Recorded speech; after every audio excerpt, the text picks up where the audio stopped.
Hello, welcome to this video. Today I'm gonna be solving two problems related to magnetically coupled inductors. The first one is problem 2 from the book. It says determine the steady state expression for V1 if I1 is 0 and I2 it's some given current. V is solved for V2 if I1 is given. And repeat A and B with um, mutual inductance 10 times larger than the one that is given. So this problem, it's actually very simple to solve, but it has some conceptual part that it's important, which is related to the um, dot notation or dot convention and the direction of currents when defining the equations for magnetically coupled inductors. So one easy thing that you can do in order to understand this is to pose this problem in such a way that it's similar to the original case, right? The the definition for magnetically coupled, it's when you have currents coming in into the dotted terminal, and the voltages are defined this way. So the plus always goes with the dot notation. So we're going to try to redefine the circuit as close as possible as to the definition, such that we don't mess up the signs when defining the equations. So let me write it down here. Let's say we can define or redefine the circuit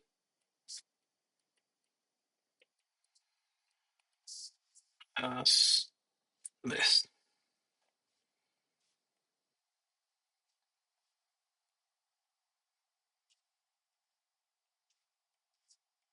So let's make it like this. So we're going to have, in this case, current flowing into the dotted terminal. So we're good here. Current coming in, I1. In this case, for this current, the current is also coming into the dotted point. So we can also define it this way, I2. So 20 millihenries, this is 500 milli, and this is 250.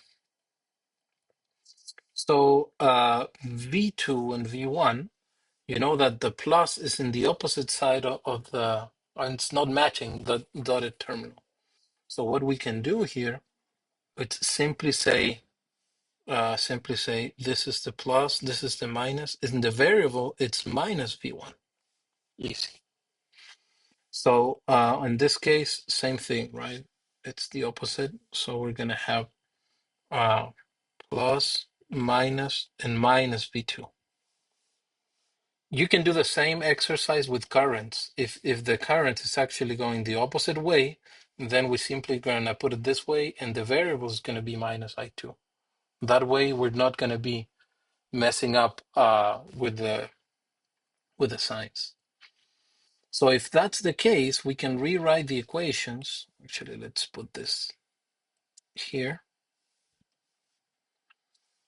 Then the equations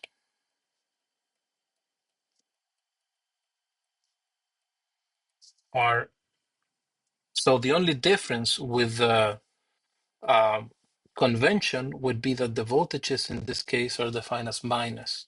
So the currents are going into the dotted terminal, so we're good. And we can say minus V1, then it's going to be equal to O1 di1 dt plus M di2 dt. And V2, it's going to be somewhat similar.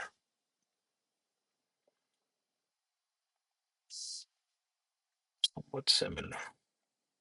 di2 dt plus M di1 dt. And those are the equations that define the circuit.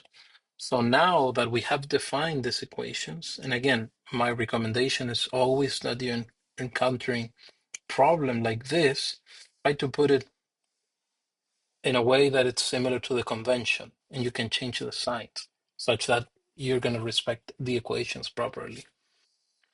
Now we can just solve, right? So for case A, we need to find V1 if I1 is 0 and I2 is 3 cosine of AT.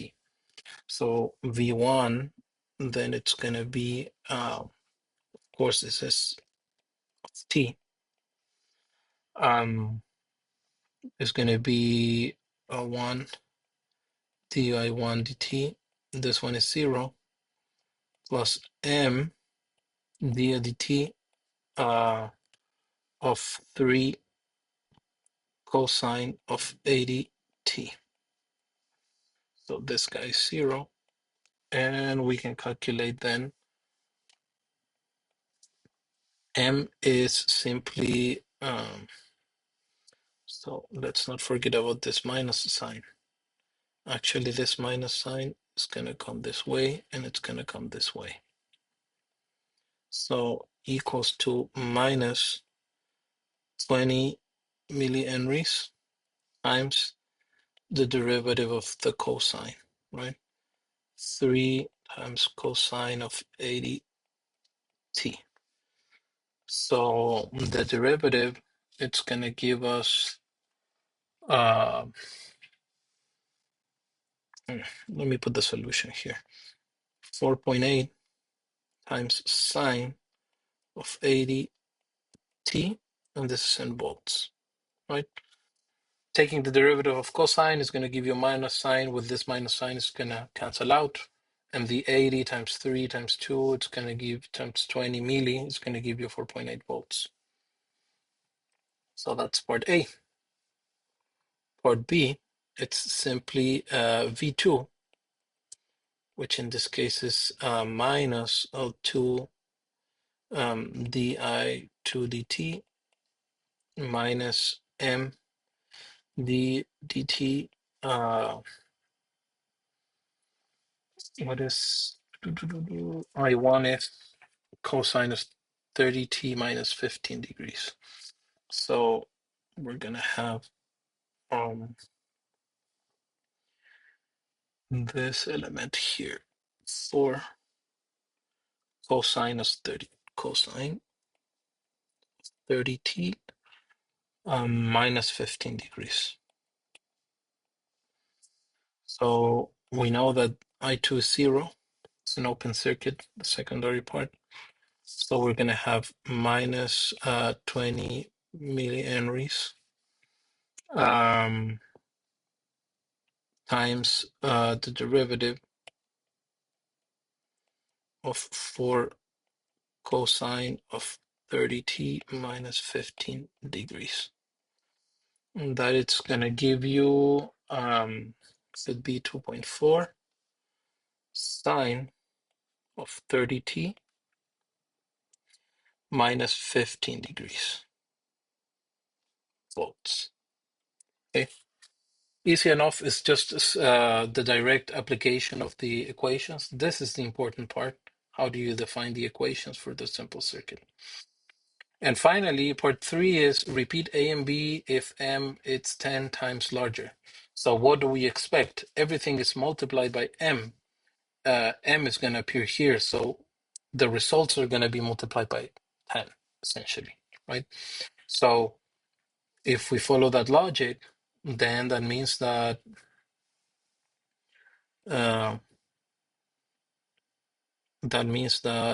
V1 T, it's going to be 48 sine of 80t,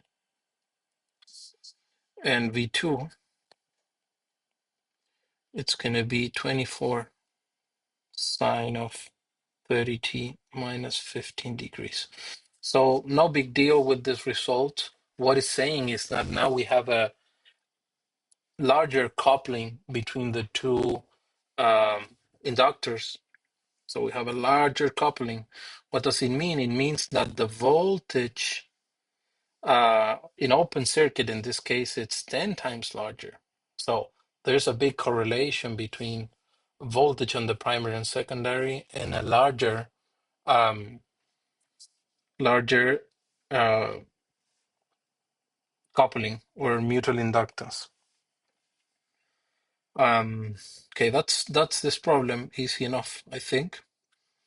Let's go to another problem that it's slightly more complicated. So this is problem 12 from the book. And we have a circuit. This is mostly a calculation. There's no conceptual part behind it. It's straight away calculation. So for this circuit, calculate basically all the variables. I1, I2, V2, and this ratios. So essentially, to understand how to solve a problem like this, we need to understand that we have a coupling of two circuits, right? So we have a magnetically coupled inductors. We have basically one circuit going on here and another circuit going on here. So we can understand this problem in such a way that we have four variables to determine. What are going to be the four variables? I1, I2, voltage at the, let's say, inductor 1, and voltage at the inductor 2. We can define those. So if we have four variables to determine, then we need four equations. So we can write down one voltage law on this circuit, another voltage law on this circuit, plus the two equations that we have from the magnetically coupled inductors. Similarly to what we did here, right? We have two equations. So if we pose those equations properly, then we're going to have four equations and four unknowns. Easy enough. So we can solve that. So let's go ahead with it. So first equation is going to be KVL number 1, which is going to be on this circuit. KVL here, it's going to give us, let's call it V1. Let's define some things here so everything is clear. Plus and minus. So this is, let's call it VL1.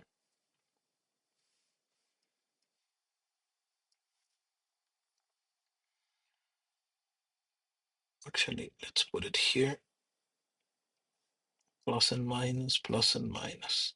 VL1 and VL2 for inductor 1 and inductor 2, just to name it that way.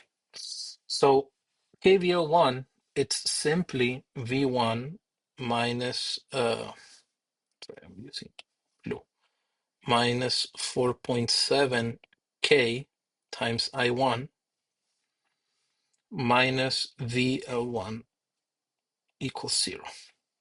Simple enough. KVL and the secondary part, it's going to be simply VL2 minus minus 500 I2 minus the load, which is 800 I2 equals 0. I think everyone is comfortable at this moment to pose those two equations here, voltage laws. Now we need to add this characteristic. What are the equations related to this circuit? And for that, we can understand that based on our previous problem, we do have the dotted notation here. We have the currents defined this way. So this one is coming into the dotted terminal, coming into the dotted terminal. And we have, and we do have this voltages. So this voltage is opposite to the dotted terminal. And this voltage, it's at the same place of the dotted terminal. So the only difference between these equations and the ones on the other problem is that in our case, this voltage is going to be plus. That's the only difference. You can double check this, do the equations, and you're going to get to this result. So if that's the case, let's say magnetically coupled equation number 1, magnetically coupled equation number 2. So we're going to have VL1 positive, right, equals J2K ohms times I1 plus J750 I2. And then here we have the negative sign that we were talking about, minus sign, VL2 J1.8K times I2 J750 I1. Those are the four equations. And you see we have four equations and four unknowns. I1, VL1, I2, VL2. Those are the four unknowns that we're going to solve for. Of course, these two, I think at this moment you're familiar that this is the phasor notation of those same equations. And again, the only difference is the V1 here in our problem. It's negative here and it's positive in our case because of the definition of this voltages. So let's keep going. Let's reorganize these equations in a way that it's understandable. So I'm going to try to put it in a matrix way.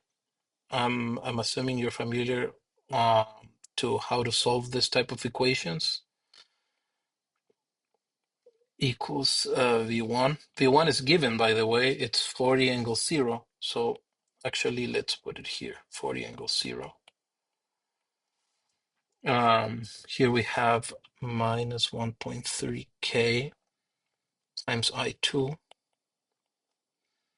plus VL2 equals 0. Then we have J2K I1 minus VL1 plus J750 times I2 equals 0. And finally, J750 times I1 plus J1.8K I2 plus VO2 equals 0. So now what we can do is to pose this equation in a matrix way, right? So we're going to have something like this, 4.7K, 1, 0, 0, 0, 0, minus 1.3K, 1, J2K, minus 1 here, J750 and 0, and J750, 0, J1.8K, and 1. So this is a matrix of parameters. This is the matrix of our unknowns. So I'm calling this I1, VO1, I2, VO2, and equals to the whatever we have on the right hand side of the equations.